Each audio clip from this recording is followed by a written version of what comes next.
Hey,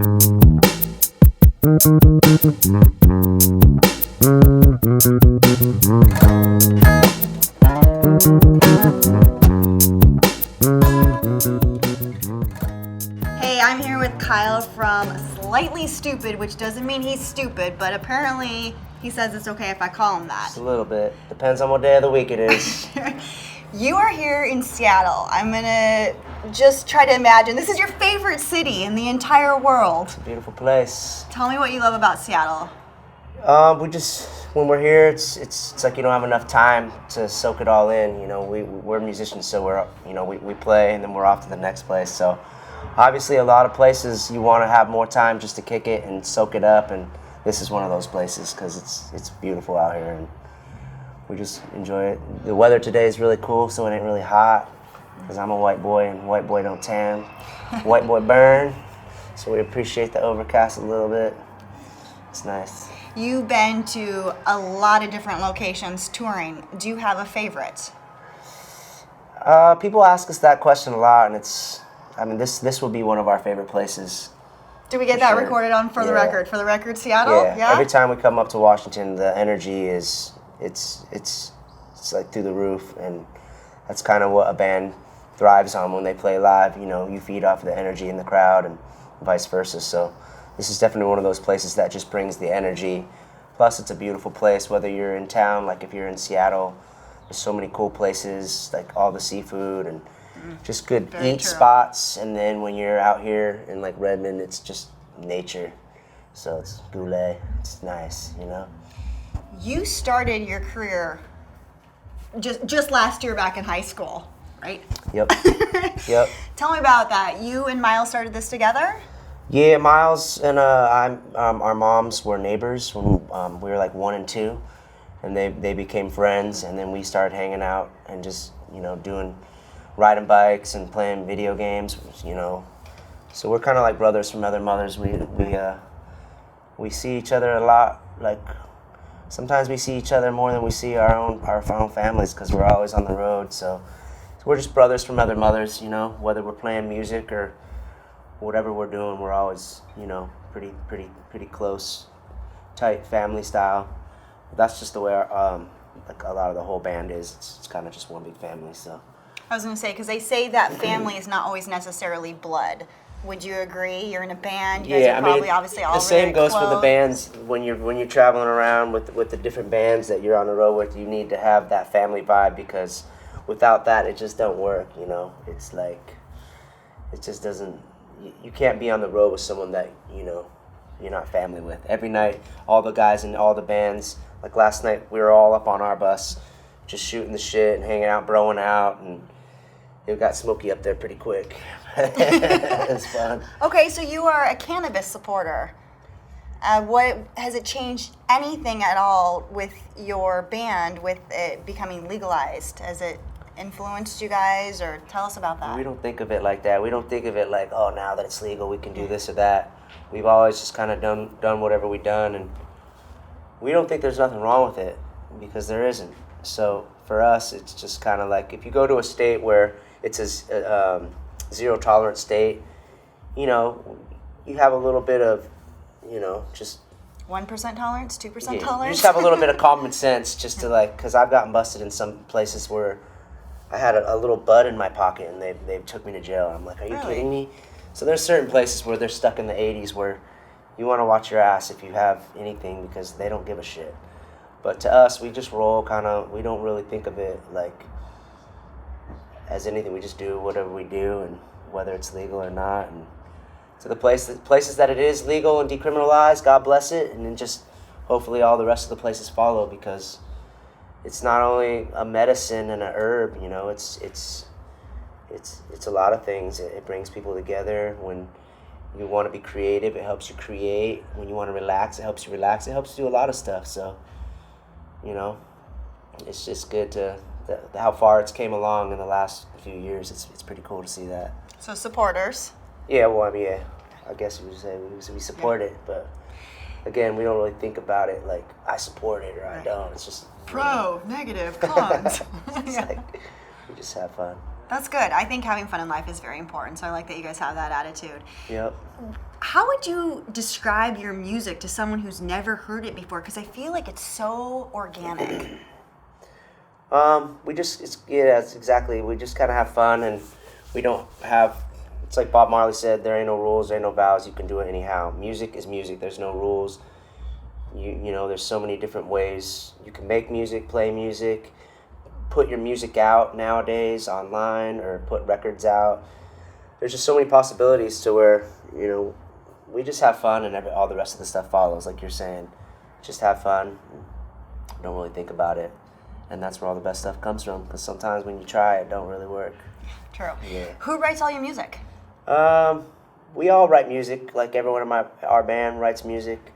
Miles and I, we sing the songs for this band, but each guy in our band is really talented, so it's like they all have their own side bands, and they all are really amazing people. So we all write music, and then whoever comes up with an idea, we kind of all just jump on it and add our 2 cents and see where it goes. It's just, you know, just a layer cake of different peoples, different instruments. Let's go through the band members real quick. So there's kind of almost a hidden 8th band member, right? We have a bunch of different people that sit in with us. Okay. And we consider them family, like Don Carlos. Anny Havland. Oh, sorry, wrong band. I was going to say, I'm with the band. Charlie Tuna, he's backstage right now. He'll be with us tonight. But they're just music. Music is music. When, you know, like we were talking about the Fishbone guys earlier. Yeah. All the Fishbone guys are family, and, you know, G-Love. Certain people, you know, Half Pint, you just consider once you meet. Yeah, well, yeah. Little Jacob is backstage right now. Jacob Knoll and the guys from Law. So that's Bradley's kid, and he's hanging with us tonight. Yeah, it's just a big musical family. So at any different time, you know, one of our musical family could show up. It's pretty cool. It's just like to have some of the people that you're a big fan of their music to show up and be able to hang out with them, let alone to play music with them, it's pretty insane. You know, it's really humbling. Here in Seattle, we're very community driven, and same thing, you know, just like your band, we're all kind of a family here. And actually, speaking of family, these guys, Reefer, have a special gift for you because they wanted to welcome you here to town. Thanks, Reefer. Right, and it's actually specially for you. So like this bag is not for anyone else. It's made for you. Sweet. Because they really appreciate you being here, and so there's a lot of fun goodies in there. Thank you, guys. We'll break that up with all the stupid crew. We appreciate it. You're an artist by trade. Tell us about a little bit of the artwork on your guys' labels, on your albums, because they are so original and so cool and unique. How do you guys come up with that? Do you like pick certain artists to help design those, or do you have a crew that you know is always like perfect for that? It's the same thing with the music, but just with artists. It's like we're friends with so many different artists that they're all family to us. And the last album that we did, one of our friends, Slogan, did the artwork, and he's part of the Expendables crew. He does a lot of art for them. He does all the artwork for Cali Roots and a lot of different bands, but he did our last album. Really amazing work. That's probably one of our favorite things. But Emick, he's also another really talented artist. He's done a couple of our records, The Closer to the Sun and Bronchitis. And then we just have different friends that are amazing. Forever Stoked are really good artists. They do a lot of waves and stuff. They're from the Bay Area. And then Jay Alders from New Jersey. He's like one of my favorite artists, just because not only are we fans of him, but we shoot the shit a lot, and just his energy outside of being an artist, just as a human, is amazing. He's an amazing person. So just to be able to know someone like that you're a fan of their stuff, but then to be able to hang out and trade ideas with that translate into other things it's special, you know, to have that bond and to be able to just talk about life even with them, just because, you know, besides being artists, they're awesome people. Right. Yeah, and they all come out to the shows, and we have some brews and just kick it and shoot the shit. Support each other. Yeah, it's like Biggie Small said, Bullshit and party. Biggie. And bullshit and party. That's all we do. There's nothing wrong with that. So you're from San Diego. Oh yeah, you still live most there? of the guys are from San Diego. Okay. Half of the band's from like Boston. Some of our sound guys are from Florida. But for the most part, the band grew up in San Diego. How many days a year, or how often throughout the year, are you guys traveling? Because you guys are got to be on tour all the time, and that's a bit of a challenge. Well, that's kind of the nature of what we do. So, when the time we're gone, it's a sacrifice away from our families. And that's probably the toughest part. But the time that we do have with our families is you got to look at the glass half full, and it's a bigger blessing than most people get. So we're really blessed to be able to do what we love. And then when we're home, spend that time with our family. It's like when we're gone, we're gone. But then when we're back, it's like that's your main focus is your family. And we feel just be able to blessed to be able to do both, to be able to do what we love, and then the time we get with our kids, it's nice. Yeah. True. Yeah. Obviously, you're very passionate about music and art and writing. Is there anything else that you're just so super passionate about? Like, tell me, what is Kyle passionate about in life outside of the music industry? I just like to, when I'm home, I like to go to the beach or be outside and just be a nerd and make music, surf, skate, and cook food. And we all have different passions, Music's just one of our passions, but, right. Cooking, hanging, and just everyday shit, just living. It's like, being from San Diego is nice too, because we travel everywhere, and we go to some pretty cool spots, but I would never want to live anywhere except for San Diego. So when we get home, it's like, oh my God, this place is hard to leave. It's nice to, when we have time off to be back in San Diego, because there ain't no place like that. Well, you're like always on vacation in a sense, because you're somewhere different all the time. But like, do you ever just realize like you go home, you're like, but this is still vacation. I wake up every day to vacation. Like San Diego is It's vacation paradise. destination. I always say it's paradise. It's kind of like Mexico, but with the freedom of the United States. You still have all the bomb Mexican spots, all the good Mexican food. We're right on the water, so it's always good breeze, and it's just nice. So I wouldn't want to live nowhere else. We just got back from like Brazil, Costa Rica, Australia, and it was gorgeous. Maybe Australia, I wouldn't mind being there for a while, but most of the time, if on my time off, I want to be in San Diego. It's just paradise.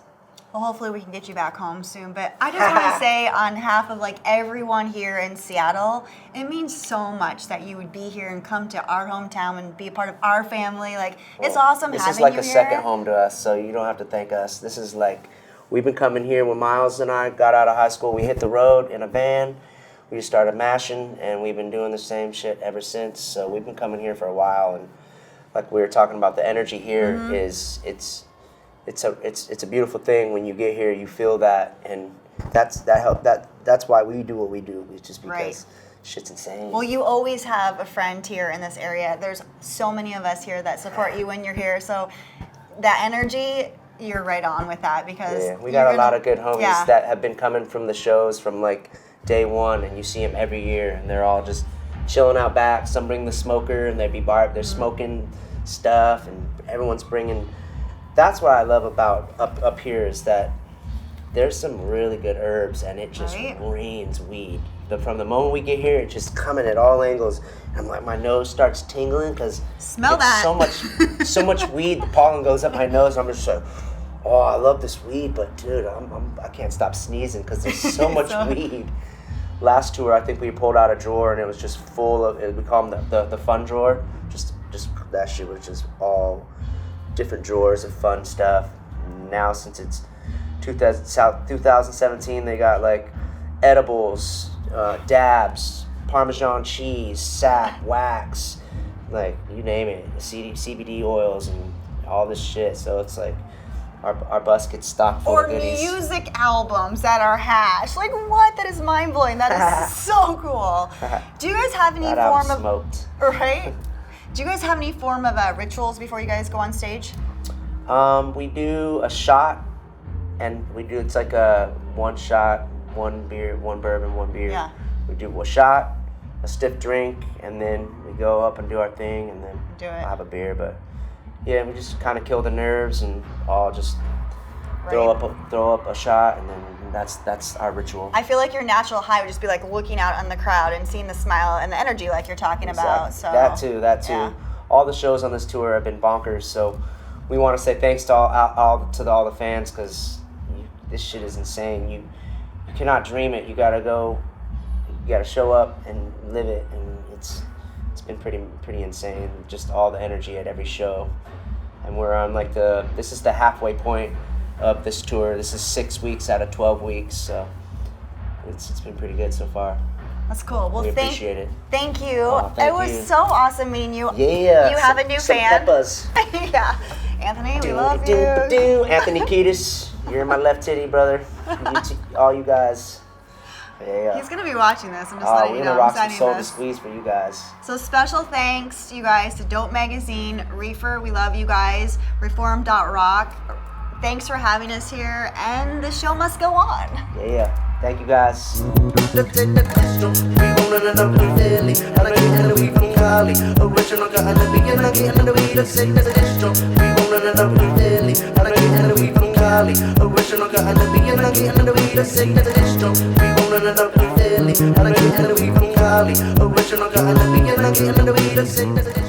So, Miles, you're the one that's a father, correct? Yes. Tell me about your kids.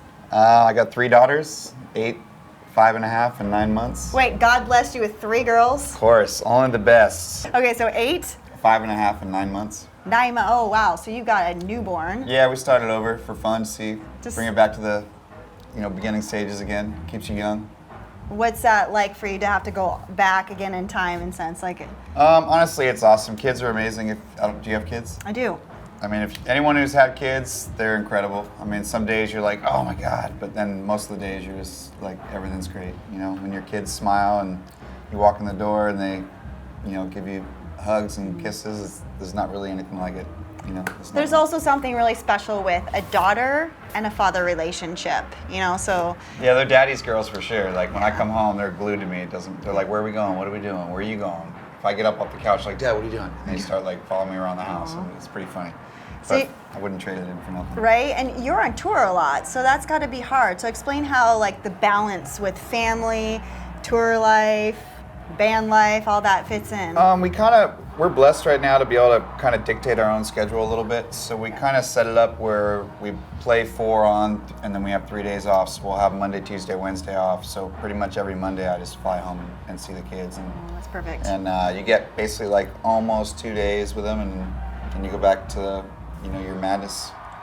So half the week you get to be a complete maniac, and then the other half of the week you get to be like a regular dad. A kid. Yeah. A big grown adult. We go right? surfing, go to the pool, we go to the park, ride bikes, whatever. So having 3 of them, I only have 1. Is it true that each one of them can have a completely different personality, even?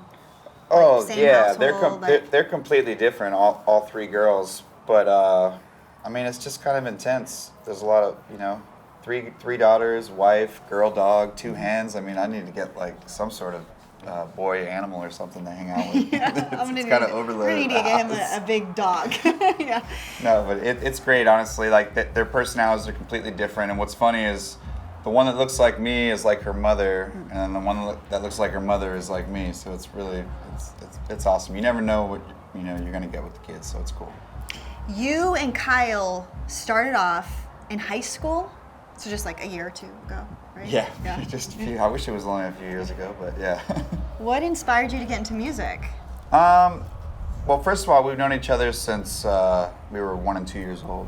We lived across the street from each other. So I thought Kyle was messing with me when he said that, but that's a true story. Yeah, 1 and 2. Yeah, our parents were friends, and so basically since diapers, you know what I mean, we've known each other.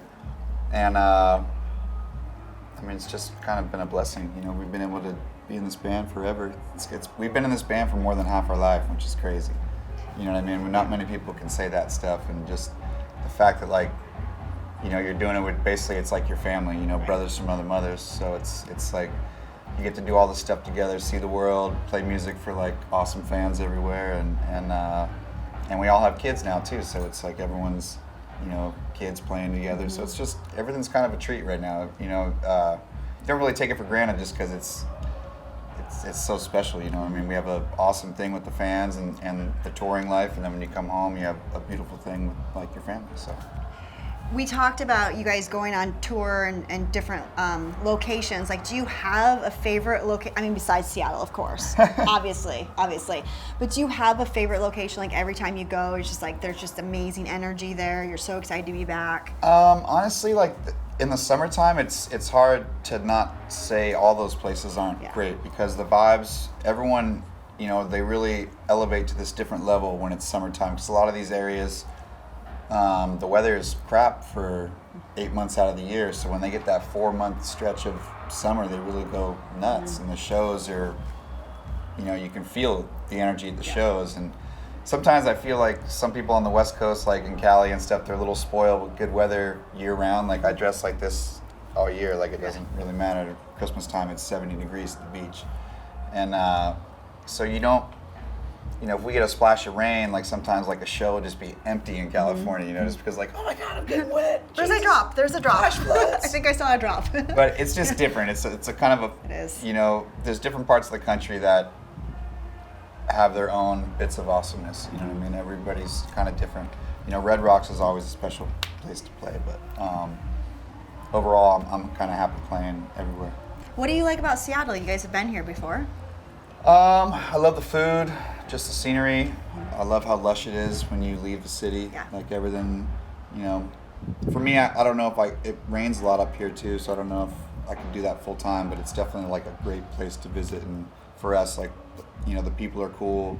We love the city. You know, we love going to that little, what's that market on the water? Pike Place? Pike Place, yeah. It's beautiful. When we used to play the Showbox right there, we would always just go down there. And also after the Showbox, like, have this little vendor with these cream cheese, like sausage dogs or whatever. Street meats. They're really good. So good. It's pretty awesome. Those are some amazing things definitely about Seattle. And yeah, I love how you said the people too, because the people here are so friendly. TV interviewers are like on point. So they say. You guys are supporters of cannabis.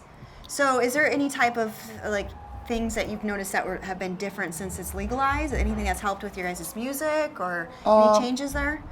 It hasn't affected us really, because I've always just gone to the local grower. We never needed it to be legal to do that. So I mean, I'm happy that it's reached certain levels in the legal side of it, but it's still got a long way to go. Yeah. You know what I mean? But if they're smart on the overall, like on the federal level, because obviously the states are going to do what they want to do, but the federal level, they can still step in anytime they want until it's actually written out that they can't step in. Yeah. You know, so that's the one thing, you know, when you got to get guys out like the Jeff Sessions of the world, like that kind of thinking is dead. Like it's stupid. You know what I mean? I'm sorry. Like that old way, like it's time for new blood just to run the wave of politics in the states in general. Like, it's just not really fair. They don't really have, you know, a view on life of someone that's making $40,000 a year, raising 2 kids, and this guy's, you know, got $100 million saying, "Let me tell you what it's like to be a middle class American." It's like, what the hell do you know? Right. Dude, you know.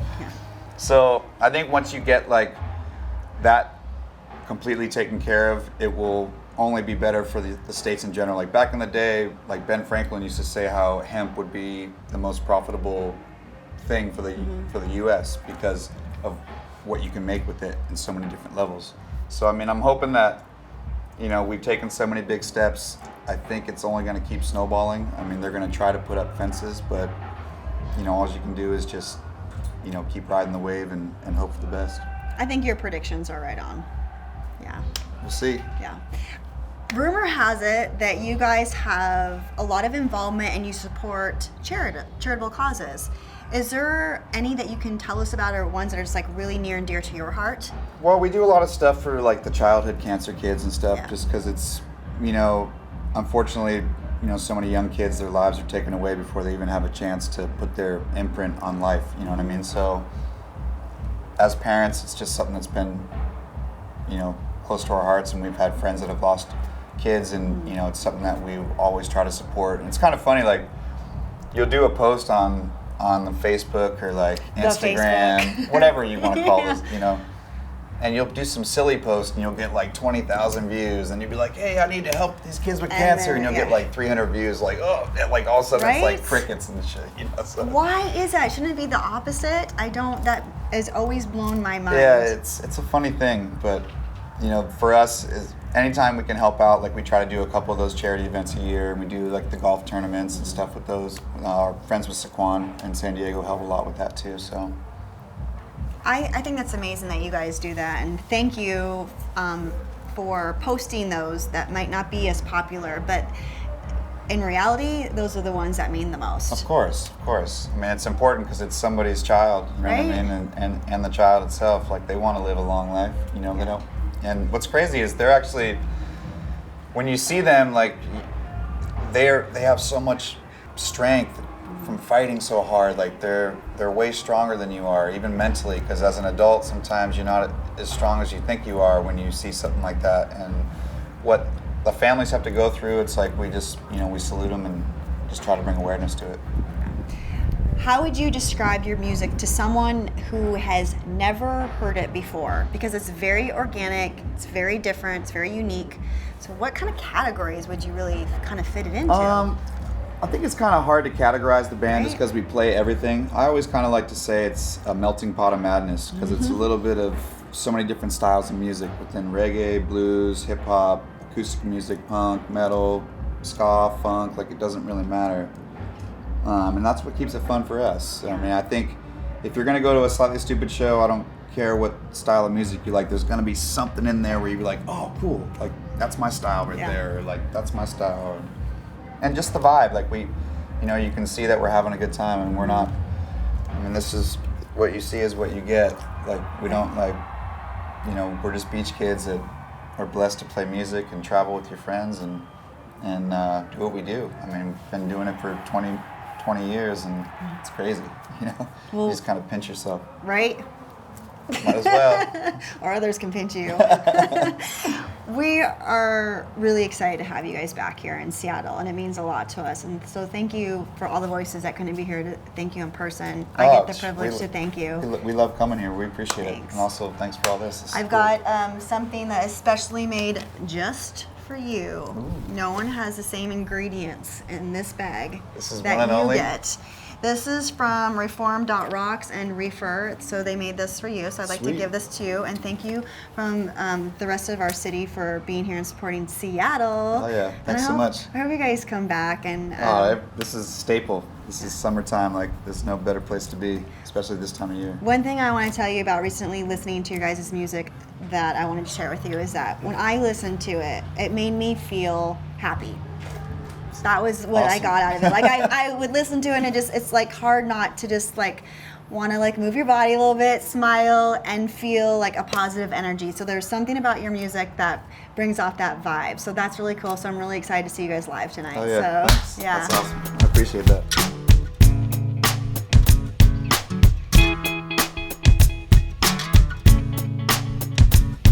Like walking on the moon was such a good feeling. Lying in bed and I'm staring at the ceiling. Can't wake up on Monday morning thinking about what makes me yawn. And as I look outside, it's raining, pouring. Guessing dog don't wanna think no more.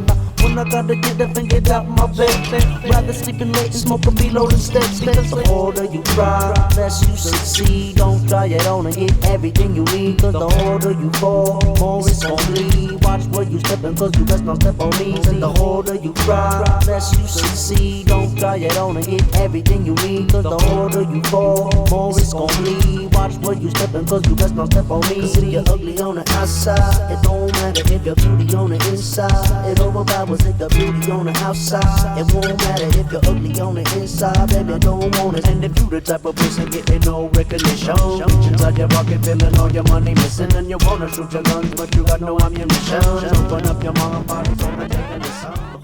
I've got Jon here. He's the manager of Silverback Music, and they happen to manage the Slightly Stupid.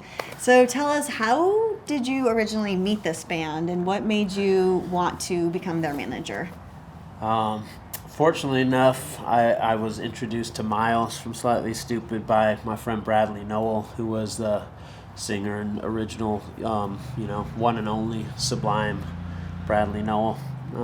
So Brad had lost his license in 1995, I want to say, and Miles was 16, and Brad had Miles starting to work under the label Skunk Records, which was Bradley's label and kind of music, moniker and brand that they put their records out under. So he actually got Miles to give him a ride, and they showed up in my office one day, and Bradley was like, "This is Miles from Slightly Stupid, a band that I'm Is this like right with." before 1996, before they started their own album? Yeah, like Slightly Stupid were, kind of mentored by Bradley and Miguel from Skunk Records, and that relationship happened while Miles and Kyle were still in high school and just coming up learning music, and so they got schooled by the best, by the masters, and I happened to be in the mix because I was representing Sublime at the time, and like I said, Bradley was like, "These are the guys that I feel I want to help and put some energy into helping them." I always took it, him saying like, "I might not be here forever, but if you want to carry the torch of this music, then like here's Miles. He can take it down the road for a while." And Slightly Stupid has endured and continue to carry the torch of the music that started with Bradley and Sublime and great lineage of other California artists. There's obviously many amazing things about this band. Can you name a few of them that are your personal favorites? Like, why did you continue on this long of a relationship with them? What makes them so unique and different? That's a good question. I feel what separates Slightly Stupid is their musicianship. They're very, very, they're craftsmen, and they've been working at it for a long time. They take it very serious, and I feel that they've grown as musicians and as artists, that their musical vocabulary is deep and it's studied, and it's not just versed in one style or genre. Unmanufactured quality of soul that is in their songwriting and their voices. So they're also great guys, and they're trying to do a lot of good things with their energy and their music, so that's important to me. Yeah, Miles was telling us about their involvement with like charity and helping give back, with their music. So I thought that was definitely a standout point for them. They've made a real concerted effort to, I think, use their power and what they have in their voice, and they know that they're privileged to be able to do what they do for a living, and that's a gratifying, rewarding, and honorable thing that they try to do good in the world with that voice. So just recently they put out a video for a charity called Global Bright Light, which is to power solar powered villages in third world countries where their kids don't really have light to read and things like that. So there's a new animated video for a song called One Bright Day that they're auctioning off the canvases that were used to make the video. It's all art and lyrics, and the canvases were painted in Hawaii by a stupid head actually that we met, just noticing her artwork on the internet. And so you can auction. Stupid head. Yeah, a girl. She's a female surfer named Danielle Zirk, and she's also a painter, and her paintings were used to make the One Bright Day lyric video. And cool. Now they're being auctioned off. You could go to www.slightlystupid.com/onebrightday, and then there's 6 panels, I think, of original paintings that were made to use it, and they're being auctioned off for Global Bright Light. So that's an example of one of the things we're trying to do. I love that. Yeah. I think that definitely speaks to my heart, and I'm sure many others as well, as the fact that they use their credibility, their fame, to use it for voices for others who maybe don't have it. What got you into the music industry in a whole? Because that's not always the easiest industry to get into. Inspired early by artists like the Grateful Dead, that growing up in the Bay Area, I got to see a lot of their shows and be exposed to what, kind of meaningful subcultural music is next to pop music. So I feel like we've applied that approach kind of with Slightly Stupid, so that was very inspiring. And I was also lucky enough to have family in the music business that kind of gave me my first like little start when I was in college, and that helped kind of introduce me to the world that it's it's not an easy business, and Right. I've been very blessed and fortunate to work with the artists and musicians that I do, so that's what keeps me going. I recently heard, I think it was in Billboard, that there was, I think it was Slightly Stupid, it was partnered up with Reefer and Reform.Rock, and they created an album that actually was made out of hash, which literally is dope. Yeah, this is So tell us about one of the dopest things, and I'm glad that you guys asked, because like what happened is, we press records for a living and make music, and so we were just joking around one day when we were pressing some real vinyl, because people still like vinyl, and we were in a studio where they actually have the vinyl pressing plant. It's an analog mastering studio that usually you press 12-inch records at. And the guy in the studio, that's called Capsule Labs. And Gil at Capsule Labs said, he's showing me records on his wall. Here's a vinyl we made out of wood with polyurethane, and here's one we made out of, some crazy spin art. And he's like, I want to make one out of marijuana, out of weed. And I said, well, I know some people like that have, the real high quality, genuine bubble hash, and I know the band I want to put on the record, so why don't we try it? And we were able to actually achieve the pressing and mastering of a 12-inch vinyl record out of pure OG bubble hash. And we put Slightly Stupid's Dabbington is one of the songs that's on there. But it was like 1970s old school hash and, a record. And we were able to get actual audible, audio to play out of it. I mean, so many questions I have here, because that has to be a first, I would imagine. I've never heard of anything quite like that. Yeah. So did you guys actually smoke it after you listened to it? The original prototype is 95% actually. It sits in my office, and it has the silver platter that is the grooves where it gets pressed to the record. So it was covered with an actual real record, and people have just come in and chipped it off. Like, it's just if you come by, you can kind of do that. So it's almost gone now. Take a little piece of history with you. Yeah, exactly. But we want to do it again, and that's what we're going to try to achieve. We're talking to Peter Tosh's State right now about possibly doing that with the remix of the song Legalize It. That would have Slightly Stupid and Ollie Campbell from UB40 and hopefully a couple other people. And that would be the total proof of concept, is to actually put a song that was created at the same time when hashish was, and it having that progressive message, which we finally have realized. And so to put that all down, that's the overall achievement that we're looking to do, and kind of would be the creation of a smokable piece of art that ultimately we'd like to utilize again for a charitable cause, and for Reform.Rocks to get their message out there as well. Very cool. Yeah. Now, do you go actually on tour with them everywhere they go? I don't go everywhere the band goes. I'm lucky to go to a lot of the beautiful places that we do, and Like Seattle?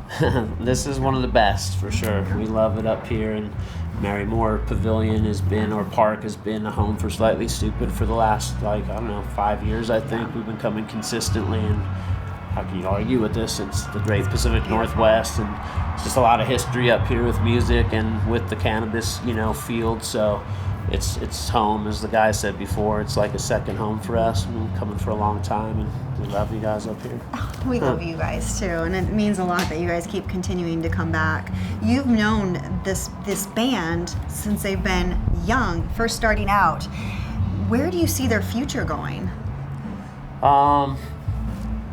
I think the sky's the limit for Slightly Stupid, really.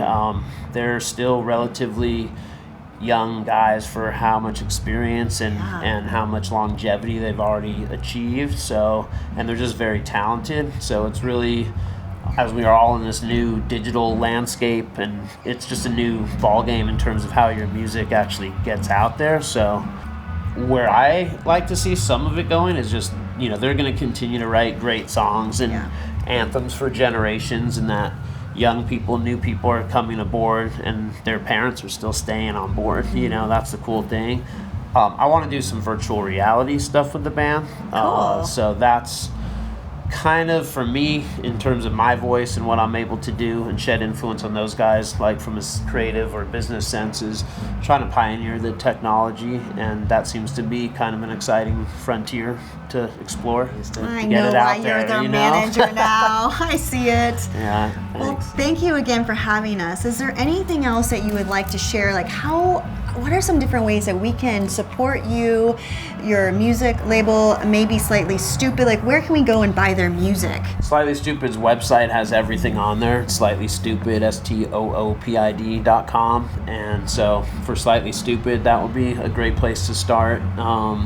So my company, Silverback Music, was founded by me and my brother, Matt Phillips, and it's been around since 1998. And we started with Sublime and Long Beach Dub All-Stars and Slightly Stoopid.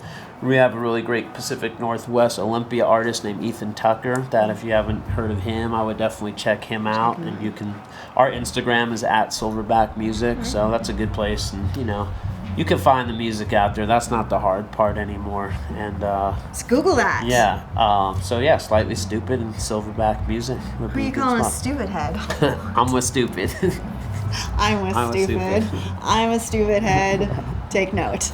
Thank you so much for your time. I really appreciate it. I love getting to know you. You're a great human, and thanks for continuing to come back to Seattle. And thank you especially for giving back to charities. Right on. Well, I just That's want to say, huge. thanks for all the support. Dope Magazine, Reform.Rocks, and Reefer.com. We've been speaking up here for a long time, and you guys are family to us, so thank you. It's all about Yeah, family man, all here. the peeps in Seattle. Keep it real.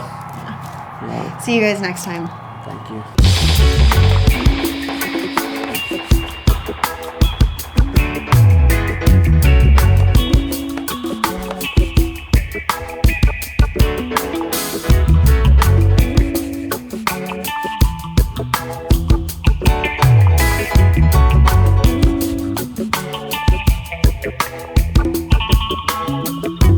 We don't need no cocaine. We don't need